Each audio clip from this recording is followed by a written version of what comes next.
Olá!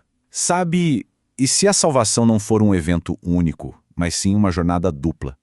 Hoje a gente vai explorar uma ideia muito poderosa, a de que na vida de fé existem na verdade duas salvações acontecendo ao mesmo tempo. Uma que, claro, garante o nosso futuro e a outra que transforma o nosso presente. E isso, claro, levanta uma pergunta fundamental que está bem no centro da nossa análise de hoje. Será que aquela fé inicial é o ponto de chegada ou é só o ponto de partida? Crer por si só é o suficiente para ter uma vida realmente transformada? Vamos ver que a resposta para isso pode ser bem surpreendente. Para a gente conseguir desvendar isso, nossa jornada vai ter 5 etapas. A gente começa entendendo a batalha que acontece dentro de cada pessoa de fé. Depois vamos dar uma olhada em exemplos históricos de fé que, acredite, não levaram à liberdade. A partir daí, a gente vai descobrir as chaves que destravam a transformação de verdade, explorando até uma palavra grega fascinante, ginosco. E por fim, vamos entender por que tudo isso importa, e muito, para a eternidade. Então vamos lá, começando pelo primeiro ponto, o tal do conflito interno. Muita gente pensa que a fé traz uma paz imediata, mas a verdade é que ela inaugura uma nova luta. Uma luta que acontece bem aqui dentro da gente. E aqui está o ponto-chave. A fé inicial, a regeneração, ela não funciona como um botão de deletar para os nossos velhos hábitos e para a nossa natureza antiga. Pelo contrário, ela introduz um novo eu, que entra em guerra, uma guerra direta com o antigo eu. É o começo de uma verdadeira batalha interna. E essa imagem aqui mostra perfeitamente essa guerra de que a gente está falando. De um lado, você tem a natureza antiga, presa a velhos padrões, sabe? Como uma árvore com as raízes no lodo. Do outro, a natureza nova, cheia de vida, que anseia por algo completamente diferente. E essas duas forças, elas coexistem e lutam pelo controle, dia após dia. Mas olha, isso não é só teoria, não. A história está cheia de exemplos de pessoas que tinham fé, mas que viviam como se fossem prisioneiras. Vamos analisar 2 casos que ilustram isso de uma forma impressionante, essa tal fé sem liberdade.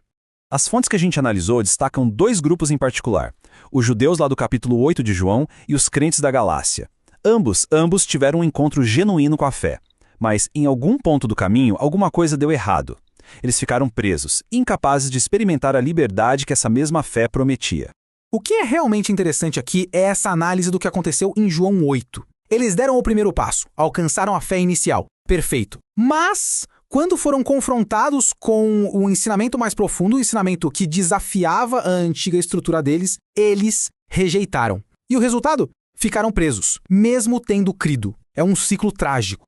E essa citação aqui é a chave de tudo. Crer é a porta de entrada, mas permanecer é o caminho. Sem esse processo contínuo de se aprofundar na palavra, a fé inicial acaba virando uma gaiola dourada. A pessoa está salva, sim, mas não está livre. Então a pergunta é, se a fé inicial não é a garantia da liberdade, o que é? Bem, agora a gente chega no coração da solução. Existem 3 chaves. 3 chaves essenciais que abrem essa porta da escravidão para a verdadeira transformação. A fonte que estamos analisando nos dá esse mapa bem claro. A regeneração é o começo de tudo.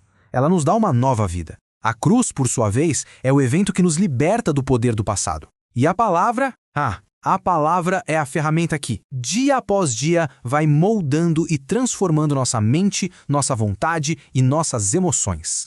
Mas atenção, o ponto aqui é que não estamos falando de um conhecimento qualquer. A ferramenta de transformação é, especificamente, a palavra da cruz. É aquela mensagem que nos ensina a morrer para o nosso velho eu, que tem o poder real de, desligar a força da nossa natureza antiga no dia a dia. E isso nos leva a um conceito grego que, olha, muda tudo. Como é que a gente diferencia a informação que a gente só acumula da verdade que realmente nos transforma? A resposta está nessa palavrinha. Ginosco. Então, o que é ginosco? Não é só saber uma coisa na mente. É um conhecimento que vem da experiência, Da comunhão vital, de uma conexão profunda e pessoal com a verdade. É um tipo de saber que se torna parte de quem a gente é. E aqui está o contraste fundamental. O assentimento mental, que foi o problema dos crentes em João 8, é simplesmente concordar com o fato. Sim, isso é verdade. Já o ginósco é muito mais.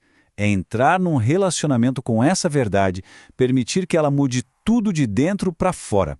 E é exatamente isso que as fontes chamam de salvação da alma. Veja bem, Não se trata de perder ou ganhar a vida eterna. O ponto aqui é libertar e transformar a nossa vida interior, nossa mente, vontade e emoções, aqui e agora, nesse processo contínuo. E assim, a gente chega à pergunta final. Por que tudo isso importa tanto? A resposta vai além da nossa vida aqui.